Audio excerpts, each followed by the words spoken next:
One morning there were men standing in front of the whole family's house. The men were covered from head to toe in white cloth, with holes cut out for their eyes. One of the men held up a wood cross and set fire to it.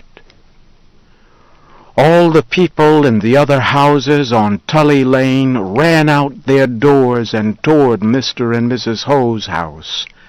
Bob Hobart carried a long iron-point African war weapon.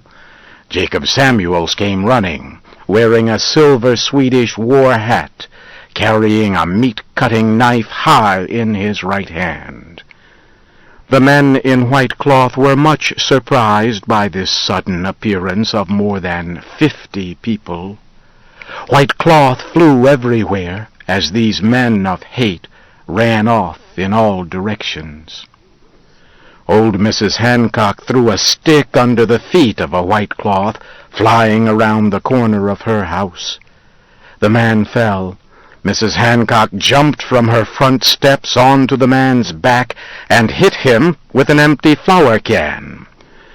Jake Griffin had to pull her off the man. Later, Jake said he never knew a 78-year-old woman could be that strong. The next day, a newspaper ran a picture of Mrs. Hancock without her false teeth. Under the picture was printed the words, "Bright Hill Hero." From then on, everybody in the country knew about Bright Hill. Somebody called it the community that hates hate. That description stuck.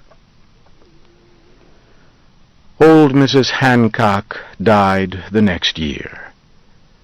The Alavis bought her house. They had fled Iran when the Ayatollah took over. The sons from Kunming, China moved into the community soon after. Then the Yankolis from Uganda, the Kumars from Bombay, India, the Santiagos from Nicaragua. There were parties for all the new people, in the streets or in the house on Bright Hill. And after the Battle of the White Cloths, the community held some kind of celebration almost every week.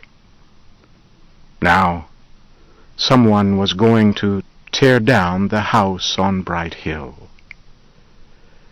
In the quiet week between Christmas and New Year's, Jacob Samuel sat and thought about his old house. On a day not long after, Chantal called Jacob Samuels. "Rafe says maybe the town officials can declare the house a historic building," said Chantal on the telephone. "That way it could not be torn down. He is going to talk with a friend in the government." The next morning, Rafe hurried off to talk with the town officials. Chantal was leaving for work. A funny figure on a bicycle came riding up Tully Lane, wearing a shiny hat and a big red cloth tied around his neck. Chantal laughed. It was Jacob Samuels. Mr. Samuels waved and shouted, "They thought no one would notice if they came in soft-like and started tearing down the house." He pointed behind him at a big earth mover and 2 trucks coming up Tully Lane. Mr. Samuels got off the bicycle at his old front door and pulled his special meat knife from under his neckcloth.